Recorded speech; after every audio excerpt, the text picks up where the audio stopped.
ओंकार आरंकार नहीं जपना है, ओम सोम नहीं जपना है, सोम सोम नहीं करना। बताए तो बिना माने, दिखाए तो भी नहीं मानता, वो गुरु है, वो तो काल का पक्का एजेंट है। क्या सात नाम जप रहा है, क्या भी इस नाम जप रहा है, छोड़ हटा इसको, क्या भी इस नाम जप रहा है, छोड़ हटा इसको। अब ये थोड़े से दिन में ये ट्या ट्या करने वाले हैं ना विरोधी, सिर पटक कर बैठ जाएंगे, जनता इन्हें बोलने नहीं देगा, बच्चा बच्चा भी।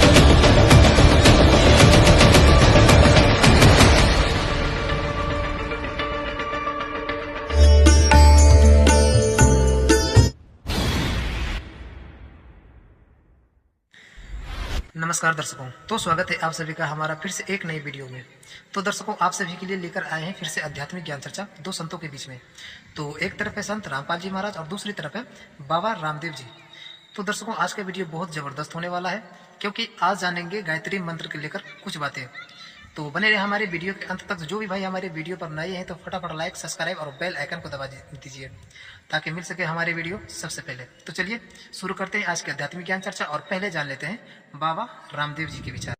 गायत्री मंत्र से बड़ा कोई मंत्र नहीं। ओम भूर्भुवः स्वः तत्सवितुर्वरेण्यम भर्गो देवस्य धीमहि धियो यो नः प्रचोदयात्। जो ऐसे कम से कम 11 बार गायत्री मंत्र का जप कर लेते हैं, उनके तन में, उनके मन में, उनके जीवन में कोई रोग, कोई दुख, कोई दरिद्रता, किसी भी प्रकार की आसुरी शक्तियों का प्रभाव रह ही नहीं सकता। ये बहुत बड़ी बात है। कितने प्रकार के संकटों से लोग घिरे रहते हैं, आदि भौतिक, आदि दैविक, आध्यात्मिक, कोई बुरी जो ताकतें हैं, आसुरी शक्तियां हैं, उनके प्रभाव से ग्रसित रहते हैं, तो कोई और अलग अलग प्रकार की शारीरिक, मानसिक और आध्यात्मिक रोगों और दोषों से पीड़ित होते हैं। गायत्री मंत्र का अथवा ओंकार का जप करने से विशेष शक्तियां, सिद्धियां प्राप्त होती हैं।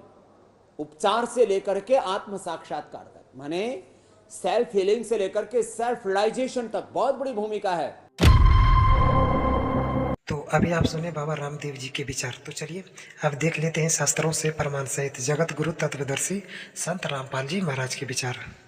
जैसे हमारे को मूर्ख बना रखा था इन्होंने, ब्रह्म गायत्री, एक गायत्री मंत्र दे रखा था, गायत्री मंत्र, और वो यजुर्वेद अध्याय नंबर 36 का मंत्र नंबर 3 है, एक श्लोक है, और उसका आगे ओम ही न खुद ला दिया। यह भी गलती कर रखी है, क्योंकि भगवान कोई बालक थोड़ा ही है, उसने कसर छोड़ दी ओम लाने की। जब ज्ञान भगवान ने दे रखा है, ये मानते वेदों का ज्ञान भगवान ने दिया, परमात्मा, तो परमात्मा ने जो अक्षर लिख दिया उसमें एडिशन और घटाने की जरूरत नहीं, आवश्यकता नहीं। वो मूर्ख है, उसमें कोई और कोई ऐड करे या उसमें तो काटे पीटे। जैसे एक पिस्टन बना रखा है कंपनी ने, मोटरसाइकिल, कार, गाड़ी, जो भी जिसका, और उसको एज इट इज ही फिट करना बुद्धिमता है। उसमें कोई और नट वेल्ड करके छोटा मोटा, और कोई नहीं होगा, देखा भी ज्यादा वर्केबल हो गया, उसने तो नाश कर दिया। वो तो मूर्ख आदमी है, उसने बैठा दिया, ओके, तो फिट नहीं हो सकता। तो परमात्मा का की महिमा है वेद, और ओम नाम है ब्रह्म का, और महिमा है परम अक्षर ब्रह्म की। अब प्रधानमंत्री का आगे और कोई मंत्री लिख के भेज दे, मंत्री जी, मुख्यमंत्री जी, पहले तो वो एप्लीकेशन स्वीकार नहीं हो, वापस भेज देंगे, ये तो मुख्यमंत्री का जाएगा, भेजो इसको। तो प्रधानमंत्री का आगे मुख्यमंत्री लिखने में तो सारा काम बिगाड़ दिया तुमने। मूर्ख ये बिना पता मैं प्रधानमंत्री हूं या मुख्यमंत्री। वो एक गायत्री जाप बताया करते हैं, वेद का एक मंत्र, इसको 1 लाख बार जाप कर लो। पुण्यात्मा, अकल का टोटा था यो हमारे अंदर, ज्ञान नहीं था, इसे वो हमने गुरु मिले थे। अब जैसे वेदों में परमात्मा की महिमा है, उनके मंत्रों में, जैसे बिजली है और बिजली के गुण लिख रखे हैं किसी कागज पे, या पंखा चलाती है, ट्यूबवेल चलाती है, दूध रिड़क देती है, दूध बिलो देती है, और जो है अंधेरे को उजाले में बदल देती है। तो ये गुण है, ये बिजली के गुण हैं।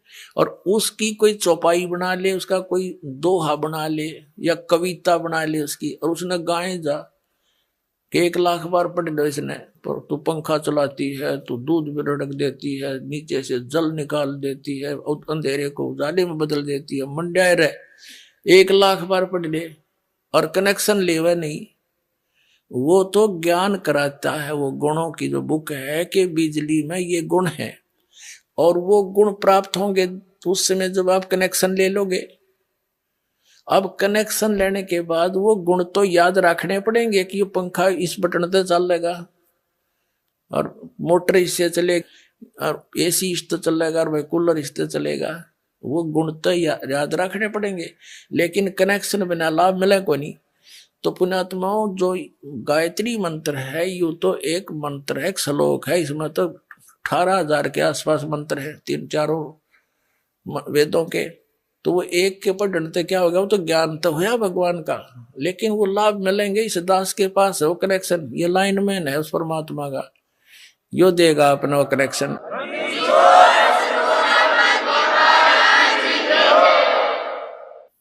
तो अभी आप सुने दोनों धर्म गुरुओं का विचार, तो किसका ज्ञान सही था कमेंट में आप हमें जरूर बताएं। तो मिलते हैं अगले वीडियो में, जब तक के लिए धन्यवाद।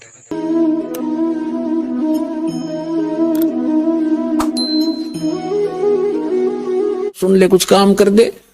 हमने प्रधानमंत्री के एप्लीकेशन भेजनी थी और उससे हमें लाभ मिलना था, एड्रेस कर दिया उस मंत्री के या मुख्यमंत्री। जब स्टार्टिंग की, आपको स्टार्टिंग की बता रहा हूं मैं, शुरुआत में क्या होता था कि पूरे परिवार में एक ने नाम उपदेश ले रखा। जी जी। अब उनके पाठ करना या सत्संग करना, तो वहां पर जाते थे तो परिवार के सारे सदस्य नाराज कि हम सत्संग नहीं होने देंगे, पाठ नहीं करने देंगे। उनका विरोध, उनको जाके समझाते भाई पाठ करने से ये लाभ होंगे, पाठ करने से तुम्हारे घर में लाभ होंगे, बरकत होगी, ये यज्ञ होते हैं, 5 यज्ञ होंगे आपके घर में और इन्हीं यज्ञों से आपको लाभ होगा। तो ये चीजें समझाते, एक दो समझता नहीं समझता, तो वो क्या करते, चल एक्सेप्ट हो जाता, ठीक है कर लो। तो वो क्या देते थे, जब गुरुदेव जी देते, या तो जहाँ भैंस बांधते हैं ना वो जगह देते। अच्छा, करना है तो यहाँ कीजिए पाठ, अपना जो भी करना चाहते हो एक तरफ करो, या फिर जहाँ पर अपना तूड़ा डलता है यानी कि पशुओं का चारा डलता है वो वाली जगह देते। अच्छा, गुरुदेव जी को स्टार्टिंग का संघर्ष था, कोई समझ नहीं पाता, इन चीजों को समझ नहीं रहा था गुरुदेव जी क्या बताना चाहते हैं, संत रामपाल जी महाराज क्या चीज बताना चाह रहे हैं, क्या चीज देना चाह रहे हैं। तो परिवार का एक सदस्य नाम ले रहा था तो ऑटोमेटिक संघर्ष होना था। बाकी के अगर 6 सदस्य है तो 5 नाराज। तो ऐसी जगह देते थे, तो वहां पर गुरुजी अपने हाथों से जाले उतारते, अपने हाथों से पानी से सफाई करते। और काफी जगह कच्चे मकान होते, तो वहां पर खुद वो करना, सफाई करना, लिपवाना, सारी चीजें करनी।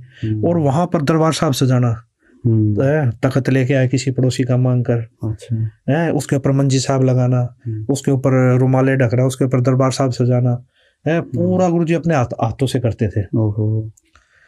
और उसके बाद जो 10, 20, 30 श्रद्धालु होते वो बाद में आते, तो वो भी साथ लग के सेवा करते वहाँ। तो क्या था, या तो वहां देते या फिर ऊपर कमरा होता है, हरियाणा भाषा में चौबारा बोलते हैं, मकान के ऊपर कोई भी कमरा है वो देते थे कि एक तरफ रहो, वहाँ वहीं से आओ वहीं से जाओ। यानी कि ऐसा वो करते थे कि गुरुदेव जी तो उनको समझाना चाह रहे थे, उनके घर में बरकत इन उद्देश्य से लगे हुए थे, उनके घर में बीड़ी सिगरेट मांस तंबाकू छूटे हैं, उनके घर में लाभ हो, लेकिन वो एक दूसरी दृष्टि से देखते थे कि उनकी भी गलती नहीं है, उनको भी ज्ञान नहीं था भक्ति का।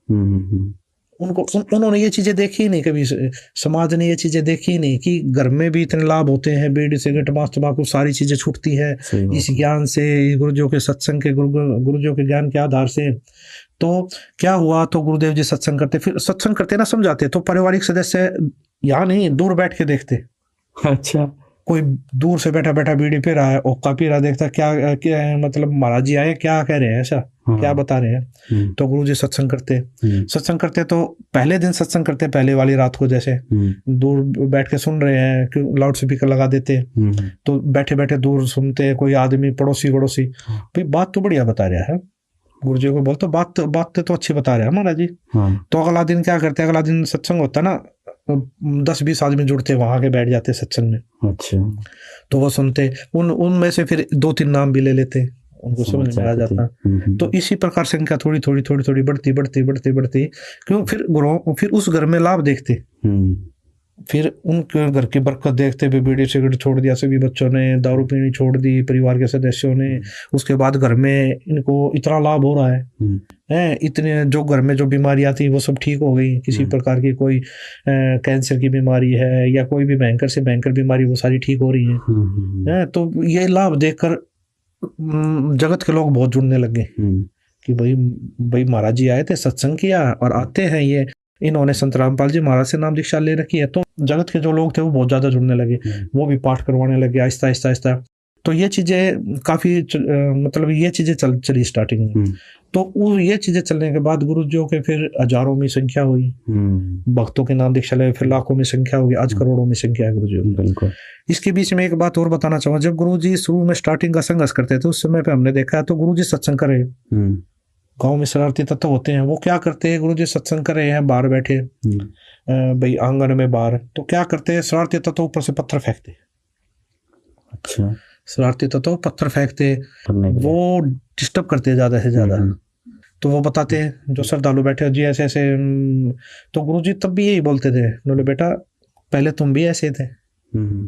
जो श्रद्धालु बैठे थे बोला तुम भी ऐसे ही थे पहले, जब तक तुमको ज्ञान समझ में नहीं आया है तो तुम भी यही सोचते थे हमारे बारे में, यही चीजें करते थे। और जब वो समझ जाएंगे, वो भी तुम्हारे भाई हैं, अगर वो भी उनको भी जब ये ज्ञान समझ में आ जाएगा, वो भी तुम्हारी तरह बैठेंगे यहाँ के। अच्छा, मतलब किसी प्रकार से विरोध नहीं करते थे? विरोध नहीं करते थे गुरुदेव जी, बिल्कुल भी ये नहीं कहते थे भाई उनको कहो जाके बोलो या ना, गुरु जी मना कर देते, नहीं उनको अपना काम करने दो, मैं अपना काम कर रहा हूँ। अच्छा। भक्तों को थोड़ा गुस्सा होता, जो ऐसे कैसे कर दिया, ऐसे कैसे वो कर रहे हैं, मतलब तो गुरुजी मना कर देते, नहीं झगड़ा नहीं करना है, वो अनजान है, उनको ज्ञान नहीं है अभी इस चीज का। तो ये चीजें काफी बार हुई।